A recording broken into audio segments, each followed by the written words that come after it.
श्री शिवाय नमस्तुभयम। दोस्तों, जैसा कि आप सभी लोग जानते हैं कि 22 मार्च 2026 यानी रविवार को पड़ रही है चैत्र महीने की नवरात्रि चतुर्थी तिथि और वरद चतुर्थी व्रत। और दोस्तों, यह वह तिथि है जो चैत्र महीने में पड़ने वाली सबसे बड़ी तिथि है, क्योंकि यह रविवार के दिन पड़ रही है और इसका बहुत ही बड़ा और विशेष महत्व होता है।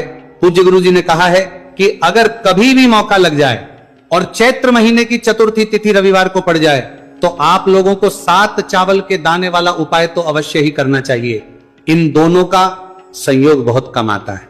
और इसी के साथ में गुरुजी ने अपनी शिव पुराण कथा में बताया है कि इस दिन आपको 7 चावल के दाने वाला उपाय तो आपको अवश्य ही करना चाहिए, क्योंकि ऐसा दिन पूरे साल में सिर्फ एक ही बार आता है। और दोस्तों, आप सभी लोग जानते हो कि रविवार चतुर्थी तिथि का अगर सबसे बड़ा कोई उपाय है तो 7 चावल के दाने वाला उपाय है। तो इस रविवार चतुर्थी तिथि के दिन आप लोगों को इस 7 चावल के दाने वाला उपाय को जरूर करना है। बहुत सारे लोग होंगे जिन लोगों ने इस उपाय को ना किया हो, मतलब पूरा महीना निकल गया, उन्होंने किसी भी दिन इस 7 चावल के दाने वाला उपाय को ना किया हो। पर दोस्तों, आपके पास एक आखिरी मौका बचा हुआ है जो कि 22 मार्च के दिन है। तो इस दिन आप लोगों को इस वाले उपाय को जरूर कर लेना है। भले ही आपने पूरे महीने भर इस उपाय को ना किया हो, पर अगर आपने इस चैत्र महीने के रविवार चतुर्थी तिथि के दिन अगर इस वाले उपाय को कर लिया तो आपको इस उपाय को करने का वह फल मिलेगा जिसकी आपने कभी कल्पना भी नहीं करी होगी। इसीलिए आप लोग इस वाले उपाय को एक बार जरूर कर लेना है, ताकि आप लोगों के हाथ से यह मौका ना जा सके और आपको इस उपाय को करने का फल मिल सके। दोस्तों, यह उपाय पंडित जी ने अपनी अभी की ही श्री शिव महापुराण की कथा में बताया है, जिस उपाय को आज हम आपको बहुत अच्छे से समझाने वाले हैं। इस वीडियो को देखने के बाद इस उपाय को के लिए आपको कोई और वीडियो को देखने की जरूरत नहीं पड़ेगी। तो चलिए दोस्तों, उपाय को शुरू करते हैं। देखिए, ये इस चैत्र महीने के रविवार चतुर्थी तिथि के दिन ये इतना खास होता है, इतना महत्वपूर्ण होता है। देखा गया है कभी कभी बड़े बड़े पूजा पाठ अनुष्ठान से जो मनोकामना पूर्ण नहीं होते, वह चैत्र महीने के रविवार चतुर्थी तिथि के दिन एक छोटे से उपाय करने से ही आपकी मनोकामना हो जाती है। और बहुत सारे लोगों ने इस उपाय को किया भी है और उनको इस उपाय को करने का फल भी जरूर मिला है। अगर आप लोग भी इस उपाय को करना चाहते हैं तो आप इस उपाय को पहले अच्छे से समझ लेना, सुन लेना, उसके बाद करना। आपको इस उपाय का फल जरूर मिलेगा। और इस उपाय को कर लेने से आपके घर में चाहे किसी भी प्रकार की दोहक और समस्या क्यों ना चल रही हो, आपको उसका कारण भी नहीं पता है कि भाई ये समस्या किस कारण से चल रही है।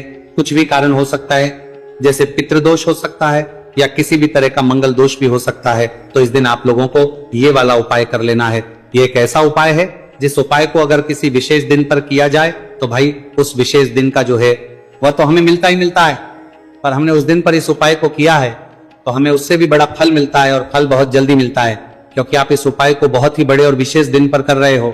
तो अब उपाय के बारे में बात करते हैं, लेकिन उससे पहले आप लोगों को यह जानना आवश्यक है कि आखिर ये उपाय किस समय करना है, किसको करना है और कैसे करना है। तो चलिए हम आगे आपको वीडियो में एक एक करके बता देते हैं।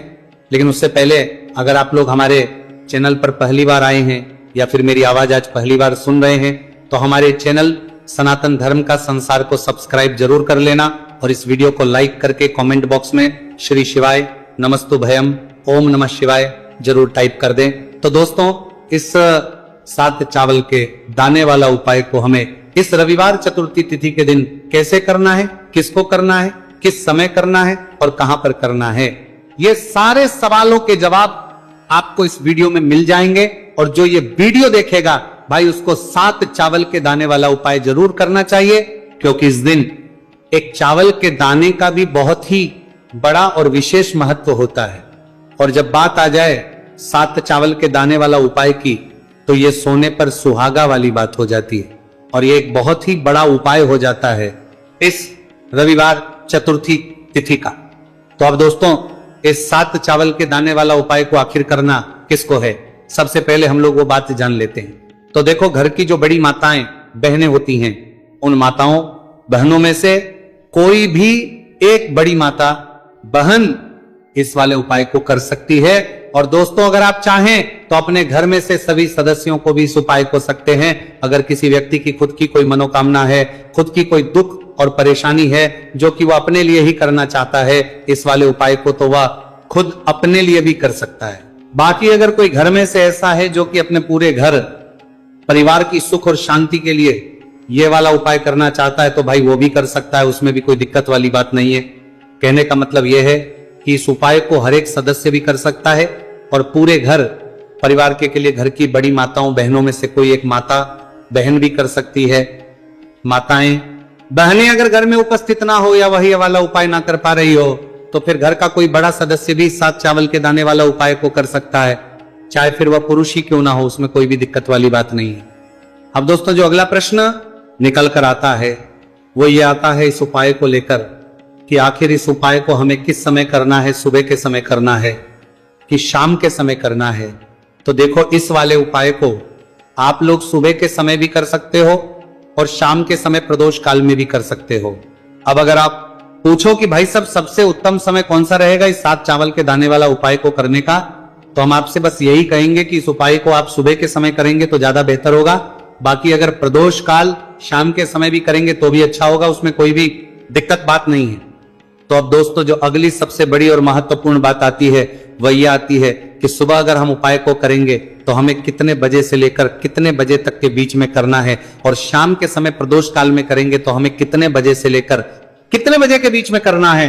तो देखो सुबह जितनी जल्दी हो सके आप उपाय को करने की कोशिश करना।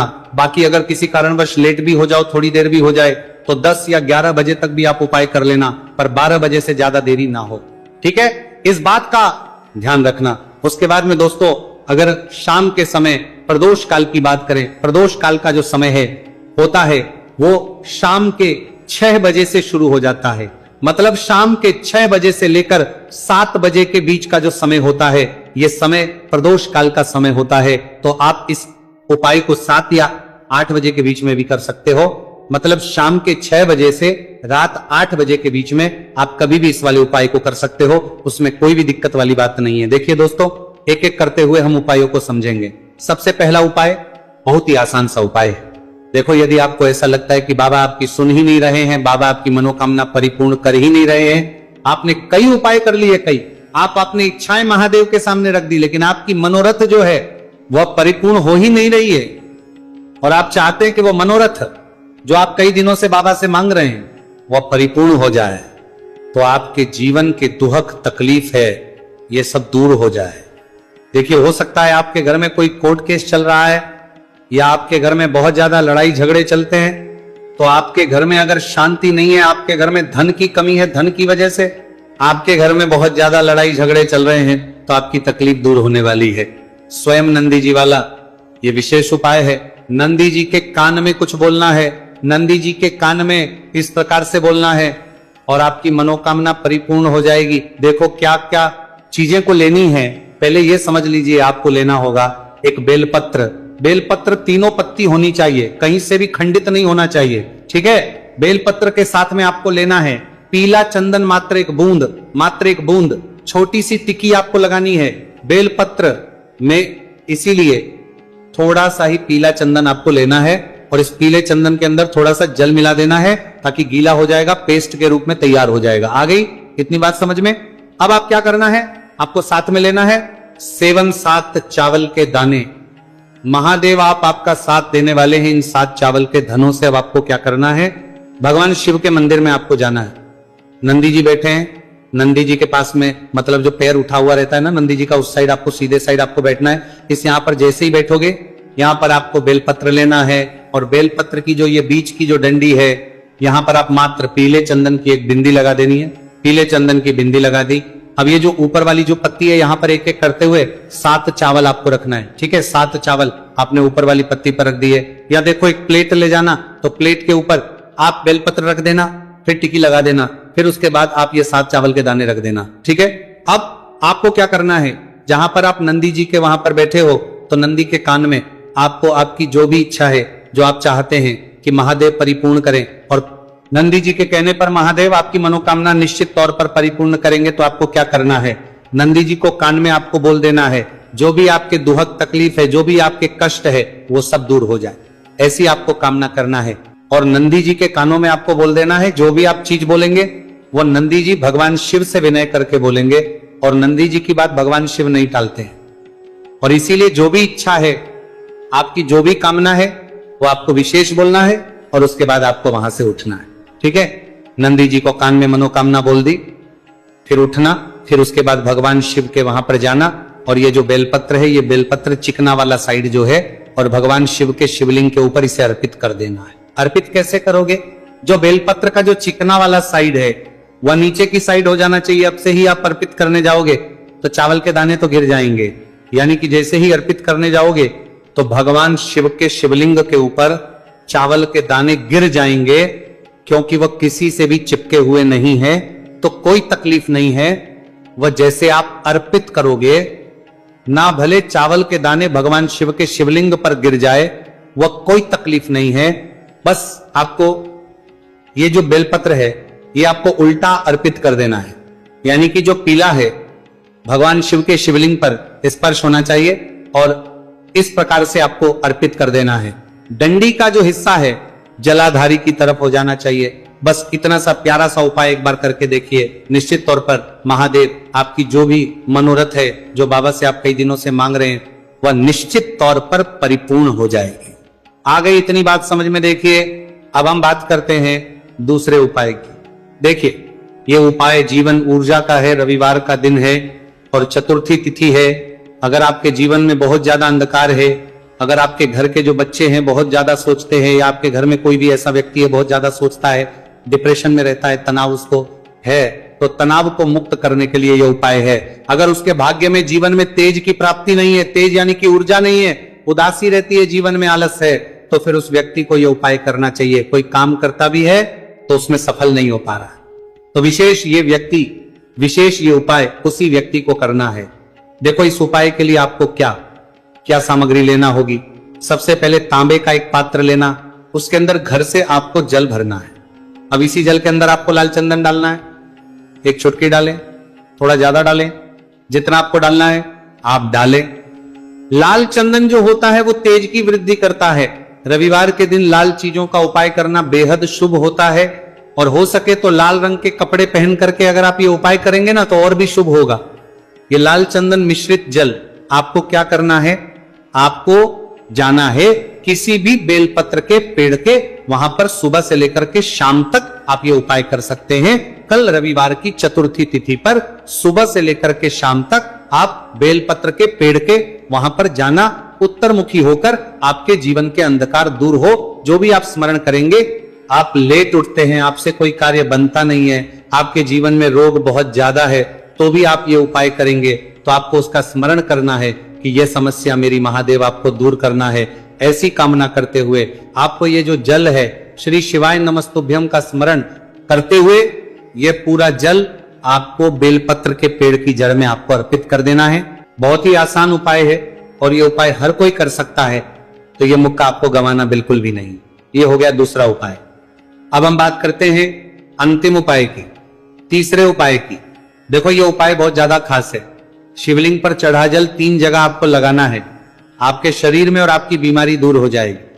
देखो, अगर आपको कोई बीमारी हो गई है और बार बार आप डॉक्टर को दिखा रहे हैं, डॉक्टर ने बोला 5-10 दिन अगर आराम नहीं होगा तो आप एडमिट हो, या आपके शरीर में कोई रोग है जो कई दिनों से है और आप चाहते हैं कि वह रोग आपका दूर हो जाए, तो यह रोग आपका निश्चित तौर पर दूर होगा। बहुत ही आसान सा उपाय है। घर का कोई भी व्यक्ति ये उपाय करने करे, 5-10 दिन अगर आराम नहीं होगा, सकता है, ये रोगी व्यक्ति भी ये उपाय कर सकता है। मात्र तांबे के पात्र के अंदर 1 लोटा जल लेना है, और आपको आज के दिन यानी कि रविवार की चतुर्थी तिथि के दिन आपको जाना है भगवान शिव के मंदिर में। और अब आपको क्या करना, इस उपाय को समझना। 1 लोटा जल बहुत्र है।